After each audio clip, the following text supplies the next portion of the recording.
አዲሱ የተሽከርካሪ ሰሌዳ በአዲስ አበባ መሰጠት መጀመሩ ተገለጸ። በአዲስ አበባ አዲሱ የተሽከርካሪ ሰሌዳ መሰጠት መጀመሩን የአዲስ አበባ ከተማ አስተዳደር አሽከርካሪና ተሽከርካሪ ፍቃድና ቁጥጥር ባለስልጣን አስታውቋል። የባለስልጣን መስሪያ ቤቱ ዋና ስራ አስኪያጅ አቶ ዘገየ በላይነህ ማርፈጃውን በሰጡት መግለጫ አዲሱ የተሽከርካሪ ሰሌዳ ከዛሬ ጀምሮ መሰጠት መጀመሩን ይፋ አድርገዋል። አዲሱን የተሽከርካሪ ሰሌዳ አጠቃላይ ይዘትና አተገባበር ከበፊቱ በተሻለ መልኩ ስራዎችን ለማዘመን እንዲሁም ኢቲኤች የሚል ኢትዮጵያን የሚገልጹ መለያዎችን የያዘና ዓለም አቀፍ መስፈርቱን የተከተለ መሆኑን ጠቅሰዋል። አቶ ዘገየ አክለውም አዲሱ የሰሌዳ ሀገራዊ ይዘት ያለው እንዲሁም ለሰሌዳው ፎርጅድ አይሰራም ብለን እናምናለን ያሉ ሲሆን ይህም ለሕግ ማስከበር የሚመችና ምንም አይነት ተሽከርካሪና የተሽከርካሪ ባለቤት ማን ነው የሚል ማሳያዎችን ይዟልም ተብሏል። ከዚህ በተጨማሪ የረጅም ጊዜ የሚያገለግልና የሀብት ብክነት የሚቀንስ መሆኑ ሰሌዳ አንድ ተሽከርካሪ እስኪወገድ ድረስ አንድ ሰሌዳ ብቻ የሚጠቀም የሚያደርግ ነው ሲል ባለስልጣኑ በመግለጫው ላይ አስታውቋል። ባለስልጣኑ በመግለጫው ሰሌዳው ለመጀመሪያ ጊዜ በመዲናዋ አሁን ላይ ተመዝግበው በመጠባበቅ ላይ የሚገኙ ተሽከርካሪ ላይ ተግባራዊ እንዲሆን መወሰኑ ተገልጿል። የመጀመሪያው ሰሌዳ ባለስልጣኑ ካሉት 11 ቅርንጫፍ ጽሕፈት ቤቶች አንዱ በሆነው የየካ ቅርንጫፍ ጽሕፈት ቤት መሰጠቱ ተነግሯል። የታርጋ ዋጋውን በተመለከተ የወጣ ስትራቴጂ ያለ መሆኑንና ሕዝብ በብዛት የሚጠቀማቸው የብዙሃን ትራንስፖርትና የግል ተሽከርካሪዎች የሰሌዳ ዋጋው ላይ ልዩነት እንደሚኖረውም ተጠቁሟል። ሰሌዳው ለመጀመሪያ ጊዜ በአዲስ አበባ መሰጠት መጀመሩንና ተገልጋዮች በተመዘገቡበት ቅደም ተከተል እንደሚወስዱ በክልል ከተሞች ደግሞ በቅርቡ እንደሚጀምር የባለስልጣን መስሪያ ቤቱ ዋና ስራ አስኪያጅ ገልጸዋል። አሜሪካ ባደረሰችው አዲስ የጥቃት አጸፋ ኢራን በባህረ ሰላጤው የሚገኙ የጦር ሰፈሮችን ስትደበድብ፣ እስራኤል በበኩሏ በሊባኖስ በፈጸመችው ጥቃት በርካቶች ተገድለዋል። ትራምፕ ኢራንን ክፉኛ እንደበድባታልን ካሉ በኋላ የአሜሪካ ጦር ጥቃት መፈጸሙ ተከትሎ ኢራን በባህረ ሰላጤው በሚገኙ የአሜሪካ ጦር ሰፈሮች ላይ የአጸፋ እርምጃ ወስዳለች። ይህ በእንዲህ እንዳለ እስራኤል በደቡባዊ ሊባኖስ በፈጸመችው ጥቃት ቢያንስ 17 ሰዎች መገደላቸው ተገልጿል።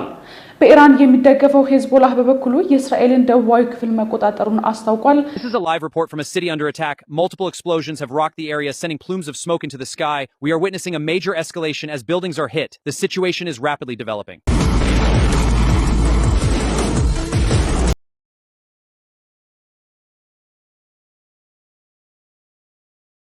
አሜሪካ ባደረሰችው አዲስ የጥቃት አጸፋ ኢራን በባህረ ሰላጤው የሚገኙ የጦር ሰፈሮችን ስትደበድብ፣ እስራኤልን በበኩሏ በሊባኖስ በፈጸመችው ጥቃት በርካቶች ተገደሉ። የአሜሪካው ፕሬዝዳንት ዶናልድ ትራምፕ ኢራንን ክፉኛ እንደበድባታለን ማለታቸውን ተከትሎ የኢራን ጦር ጥቃት በመፈጸሙ ቴህራን በባህረ ሰላጤው በሚገኙ የአሜሪካ ጦር ሰፈሮች ላይ ያጸፋ እርምጃ ወስዳለች።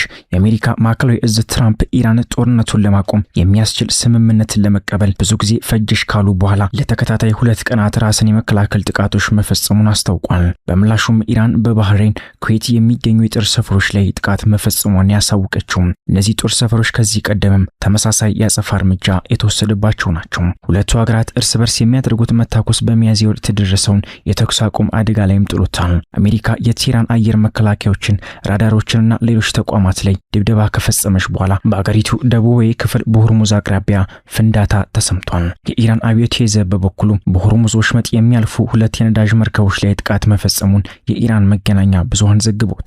የተከሰተው የኢራን መገናኛ ብዙሃን የሆርሙዝ ወሽመጥ ለማንኛውም አይነት መርከብ ሙሉ በሙሉ ዝግ መሆኑን ካሳወቁም በኋላም ነው። የአሜሪካ ማዕከላዊ እዝ ግን የንግድ መርከቦች በሆርሙዝ ወሽመጥ በኩል እያለፉ ነው ሲል መግለጫም ሰጥቷል። በወሽመጡ የሚያልፉ መርከቦች ላይ ጥቃት ከደረሰና መስመሩ ሙሉ በሙሉ ዳግም ከተዘጋ በኋላ የነዳጅ ዋጋ ጭማሪ ማሳይቷል። በእስያ ገበያ ዛሬ ማልዳ ብሬንት ድፍድፍ ነዳጅ ዘይት በበርሜል የ2 በመቶ ጭማሪ በማሳየት $95 መሸጥ ጀምሯል። የተባበሩት መንግስታት ዋና ጸሐፊ አንቶኒዮ ጉቴሬስ መካከለኛው ምስራቅ ወደማይወጣው ቀውስ ውስጥ እየገባ ነው ሲሉ አስጠንቅቀው በቅርብ ጊዜ የተከሰተው ግጭት የተኩስ አቁሙ የተኩስ መጠን መቀነስ ብቻ ላይ አስተዋጽኦ ያደረገ ይመስላል ሲሉም ተናግረዋል። የተኩስ መጠኑ መቀነስ ወደ ሙሉ ጦርነት እንዲሻገር ማድረግ የለብንም ሲሉም አክለው ተናግረዋል። ሁሉም ወገኖች ወደ ዲፕሎማሲ መፍትሄ መምጣት አለባቸው፣ ተጨማሪ ጥቃት እንዲሁም ከዚህ በኋላ ምንም ሰበብ አያስፈልግም ሲሉ በመግለጫቸው ላይም ጠቅሰዋል። የመንዲ እንዳለ እስራኤል በደቡብ ሊባኖስ በፈጸመችው ጥቃት ቢያንስ 17 ሰዎች መገደላቸውን የሊባኖስ መገናኛ ብዙሃን ዘግበውታል። ታይር ደባ በተባለ ከተማ በተፈጸመ ተከታታይ ጥቃት 9 ሰዎች መገደላቸውን የሊባኖስ መንግስት መገናኛ ብዙሃን ኤንኤንኤ ዘግቦታል።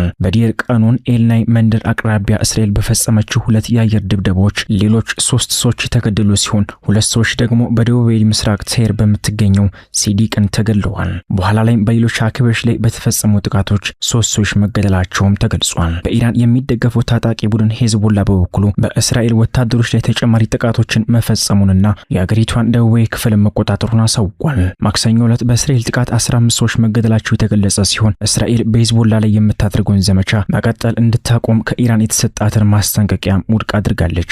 የኢራን መሪዎች ጦርነቱን ለማቆም ከአሜሪካና እስራኤል ጋር የሚደረገው ማንኛውም ስምምነት ሊባኖስን እንዲያካትትም ይፈልጋሉ።